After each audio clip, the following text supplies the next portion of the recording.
What is poppin', y'all? It's your man, Cloudboy Bales. Welcome to another episode of Wisco Sports Weekly, the podcast where, of course, I decide to talk about Wisconsin sports, all Wisconsin sports in its entirety. I haven't made a video in a while. Been working, but I thought I would have the chance to talk about, the future of the Bucks going into next season. Unfortunately, I have not had the time to even make a video talking about the summary of the season because, unfortunately, things didn't go as well as we thought they would have gone. The Bucks, unfortunately, fell to the Indiana Pacers due to a blow right before the playoffs, an injury that Giannis sustained on his calf. He tried rehabbing it, he tried working it out, but things unfortunately did not go well, and even he admitted that he wouldn't have been ready even if they advanced. The Bucks fell to the Pacers in 6 games. It was tough to see, and even with Giannis out, the Bucks really did battle, and they did show that they can be a playoff contender.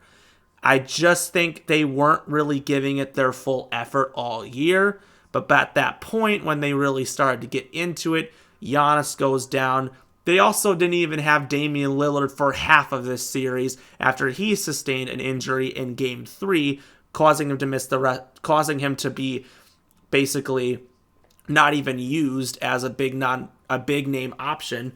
Game number 4 obviously did not even play. Game number 5 didn't even play either. He ended up coming back, what was obviously highly limited. And Miss Middleton, despite actually looking like his best self that we've actually seen in years, managed to even play on a sprained ankle. Patrick Beverley was playing through an oblique injury and his wrist, of course, that he has to get surgery on this offseason. What's crazy is, that when healthy, I think we would have beaten this Pacers team.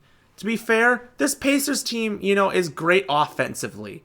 Because of obviously they are one of the best passing teams in all of literally the NBA. I mean, Halliburton and even Nembhard and McConnell, 3 of the best passers on all the NBA on the same team. Just already says to begin that's why they managed to do so well. Plus they got Pascal Siakam and, a defensive stud in Miles Turner. Some other guys even stepped up, Obi Toppin, Andrew Nembhard, and Aaron Nesmith.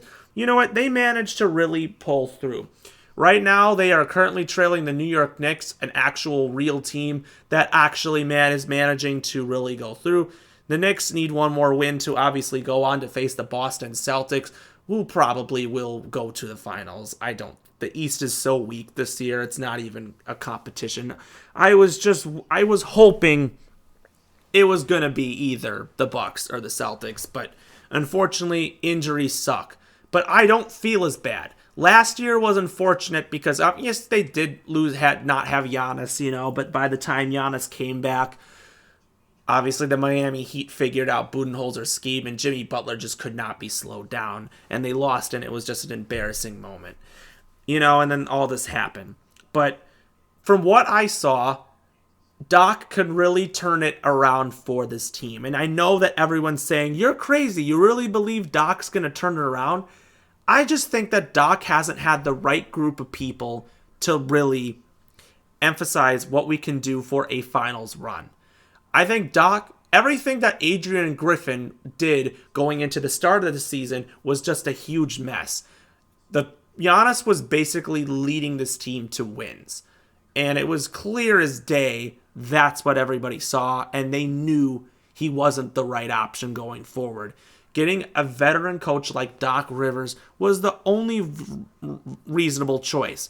Now Mike Budenholzer, of course, the report was that he signed a 5-year deal to be the head coach of the Phoenix Suns after they dismissed Frank Vogel. And it's so funny. I'm like, oh, good. Frank Vogel, who was the 2020 championship guy, he led the Lakers to the championship. That's funny that he got fired from there. And now they hired the guy who won the 2021 championship. So that's pretty funny. And then the Phoenix Suns will fail and he'll be fired. So, you know what? It's crazy how everything works all of a sudden. It's like this happens, but you know what? The offseason's great. Giannis has said that he's going to meet up with Dame, he's going to meet up with Chris, he's going to meet up with Brooke, that core four, and really work as a team to, figure out what they need to do. Is that play basketball? Is that really get on a good basis? Even Doc Rivers, I think he does want to help this team. You have yourself a team that has won the championship before. Obviously, Giannis has already won the championship. Chris Middleton and Brook Lopez, the big three that really are still there. Dame obviously was the outsider. So I think it's important that those four still, obviously are the core people. The thing is that needs to happen very sooner than later is they need to find a center with similarities to Brook Lopez that eventually can replace him in the future. Because it's clear to say that Brook Lopez's age is really showing up in the last 2 years especially. Brook Lopez has really slowed down with age. And that's unfortunate to really think about. So you got to think about it and maybe in this year's draft, it's time to find a center, a 7-foot center that has a great ability to shoot from the outside, knowing that when Brook Lopez eventually retires, which will probably be very soon, or when he gets through the end of his contract, I think maybe but I think he'll play out his contract, and then I think, that might be it. They have to go look on some avenues because it's clear that Brook Lopez is pretty much lacking the physicality. Like, he can still get some blocks every once in a while, but his interior defense he's gotten a lot slower, and that's unfortunate. They need a younger guy that can really be that alleyway.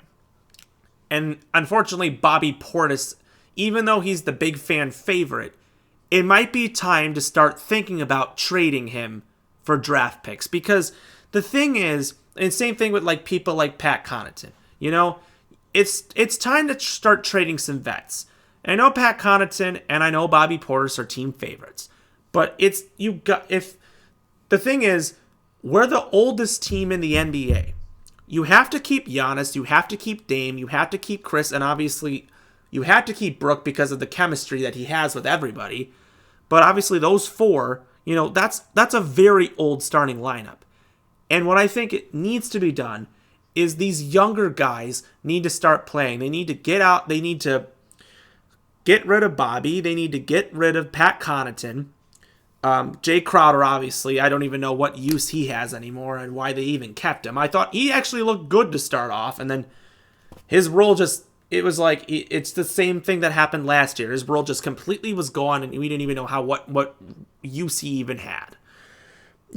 These younger guys like Andre Jackson Jr., AJ Green, Marjon Beauchamp, and maybe the guys that we end up drafting this year need to be the guys that step up. We have 2 draft picks this year, of course, our first round from this year, and with trading Drew Holiday, we ended up getting a second-round pick from the Portland Trail Blazers. So we do have 2 picks this year, 2 guys that can really be some young studs, and I think that could be very important because I think you got to mix the young blood in with what you have. Now with this offseason, I think even though Malik Beasley got shifted from the starting to the bench role, I would like him back. I think you want a guy, he was our best shooter this last year.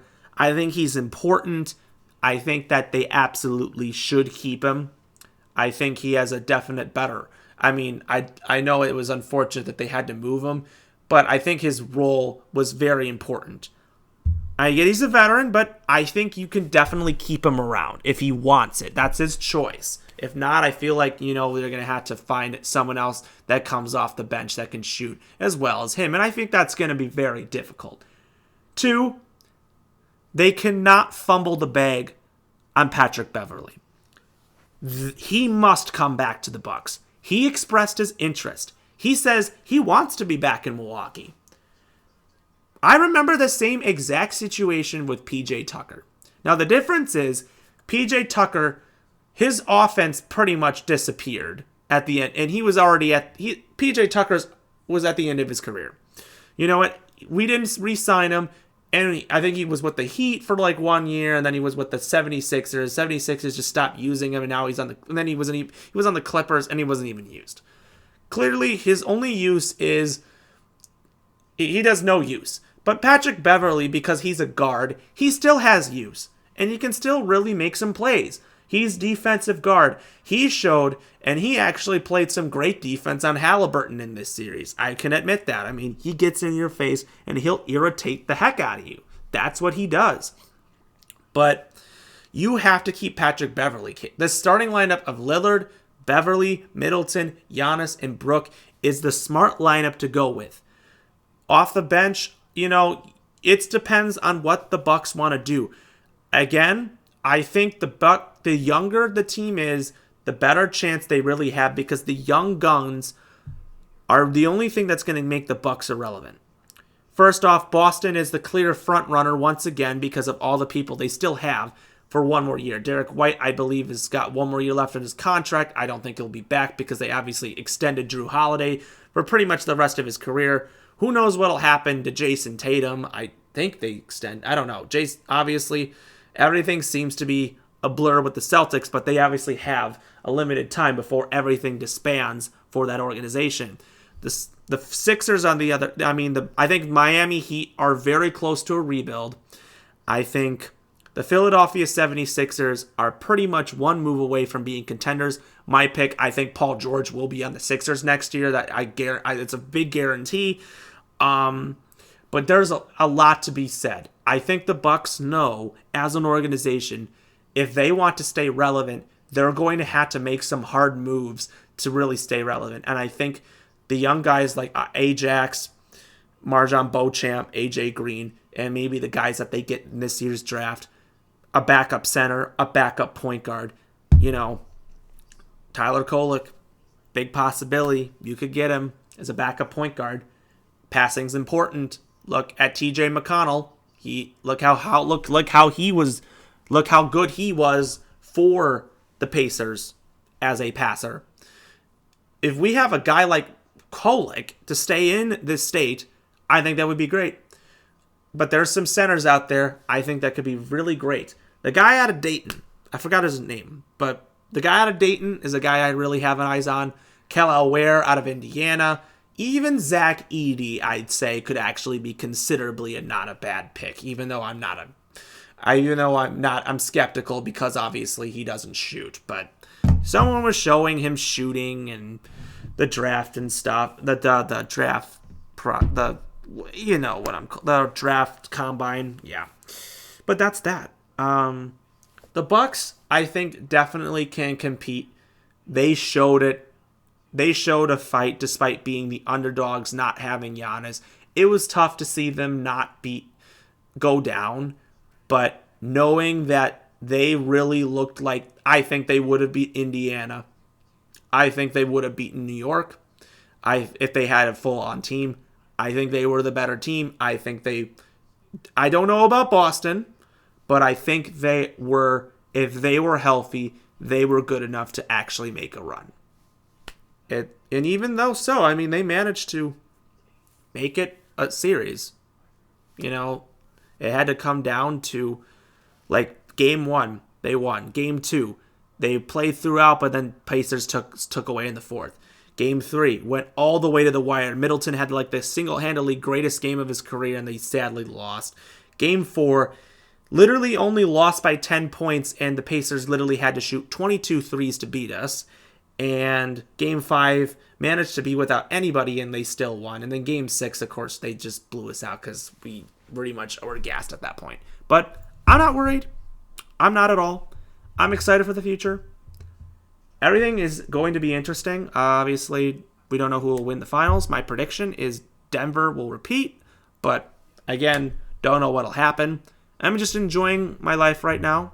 Brewers are actually doing surprisingly good, which is shocking me. But you never know. But more videos will be coming later, obviously, when I have more time over the summer. So if you like what you see, subscribe below, comment with your thoughts, and as always, we'll see you next time. Go Bucks!